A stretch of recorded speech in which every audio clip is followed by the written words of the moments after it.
ఎక్కడుంటాడో తెలియదు, ఏం చేస్తున్నాడో తెలియదు. పేరుకు మాత్రం స్వామి నిత్యానంద ఓ దేశానికే ప్రధాని. ఆ దేశం పేరు కైలాస. పక్కా హిందూ దేశమని వెబ్సైట్ క్రియేట్ చేసుకుని ఏమైనా తెలియజేయాలన్నా దాని ద్వారానే కమ్యూనికేట్ చేసుకుంటూ ఇప్పటికీ భక్తుల నుంచి విరాళాలు స్వీకరిస్తూ ఎక్కడో కలుగులో నక్కిన నిత్యానంద మరో ఘనకార్యంతో మళ్లీ తెరపైకి వచ్చాడు.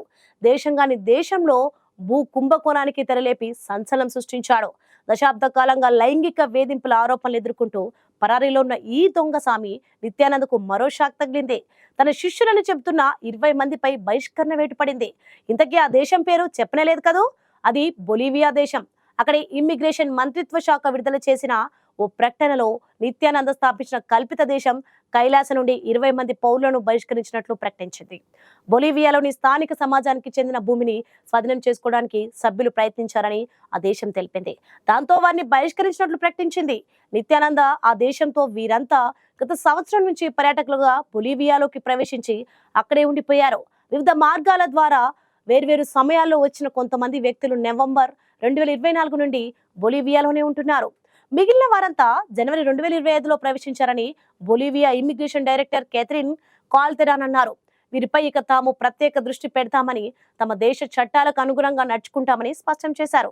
మరి మన దేశంలో చేయకూడని పనులన్నీ చేసి ఫారిన్ చెక్కేసిన నిత్యానంద ఏకంగా తనదంటూ ఓ సొంత దేశాన్ని ఏర్పాటు చేసినట్టు ప్రకటించుకున్నాడు. మరి తమ దేశానికి సొంత కరెన్సీ, సొంత పౌరసత్వం, సొంత ప్రభుత్వం, సొంత ఆర్బీఐ, సొంత ఎయిర్లైన్స్ లాంటివి ఎన్నో ఉన్నాయంటూ వెబ్సైట్లో ప్రచారం చేస్తుంటాడు. అసలు ఉద్యోగాలు కూడా ఆఫర్ చేస్తాడు. కానీ ఎక్కడ కలవాలో, ఎక్కడ పని చేయాలో మాత్రం చెప్పడు. ఆ వెబ్సైట్ లో టెలిఫోన్ నెంబర్లు పనిచేయవు కూడా. మరి ఇంత చేసి ఆ దేశం వరల్డ్ మ్యాప్ లో కాదు కదా, గూగుల్ మ్యాప్ లో భూతద్దం పెట్టి వెతికినా కనిపించదు. తానే పరమశివుడని చెప్పుకునే నిత్యానందుడి కైలాస దేశం ఎక్కడ ఉంటుందో ఎవరికీ తెలియదు. ఆ దేశాన్ని విస్తరించే కార్యక్రమంలో భాగంగా దక్షిణ అమెరికాలోని బొలీవియాన్ టార్గెట్ చేశాడు. తన శిష్యులతో కలిసి అక్కడి గిరిజనుల నుండి అత్యంత చౌకగా లక్షల ఎకరాలు భూములు కొట్టేయడానికి ప్లాన్ చేశాడు.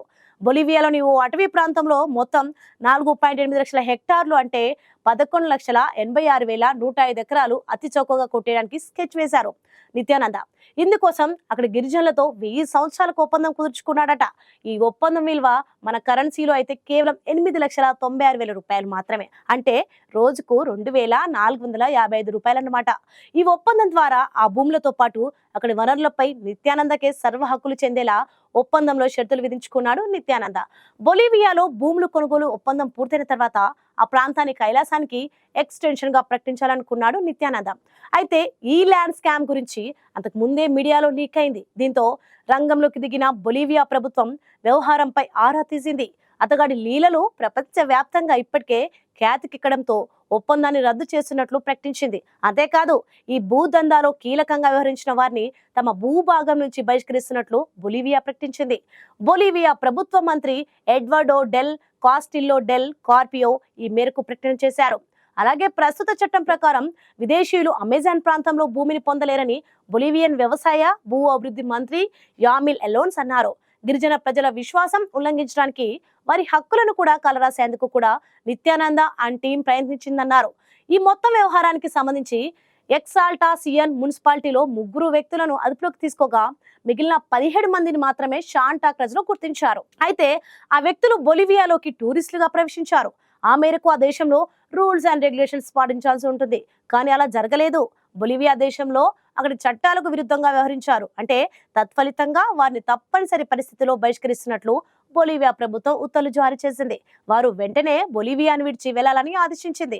ఇంతటి గ్రంథ సాంగుడు ఈ కథకు కథానాయకుడైన నిత్యానంద గురించి చెప్పుకోకుండా కథ పూర్తి కాదు మరి. అందుకే స్వామిగా చెప్పుకుంటూ తెరచాటు బాగోతాలు నడిపించే ఆపద దొంగ స్వామి నిత్యానంద అసలు పేరు అరుణాచలం రాజశేఖరన్. 2003లో నిత్యానంద స్వామిగా అవతారం ఎత్తి కర్ణాటకలోని బిడదిలో ఆశ్రమం స్థాపించారు. నిత్యానంద 2019లో నుండి భారతదేశం నుండి పరారీలో ఉన్నాడు. అతనిపై అనేక తీవ్రమైన ఆరోపణలు కూడా ఉన్నాయి. దేశం విడిచి పారిపోయిన నిత్యానంద కైలాస్ అనే నకిలీ దేశాన్ని స్థాపించారు. దానికి సొంత కరెన్సీ, రాజ్యాంగం ఉందని చెప్పుకుంటున్నారు. 2010 సంవత్సరంలో నిత్యానందకు సంబంధించిన ఒక అశ్లీల సీడీ బయటకొచ్చింది.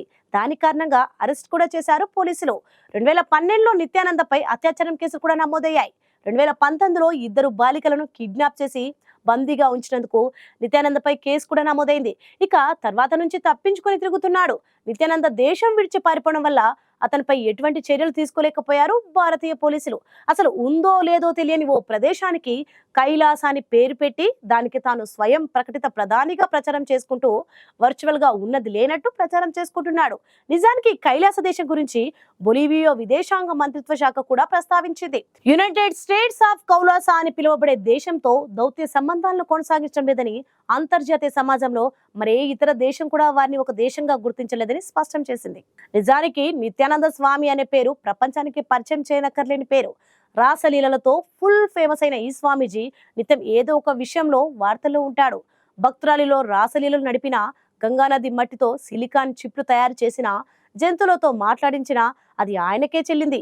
వేల మంది అనుచరున్న ఈ స్వామీజీ తాజాగా చెప్పిన ఓ విషయం వింటే దిమ్మ తిరిగే బొమ్మ కనబడడం ఖాయం. ఎందుకంటే నిత్యానంద బోధనలు వినేందుకు దేశ విదేశాల నుంచి భక్తులు తరలి వస్తుంటారు.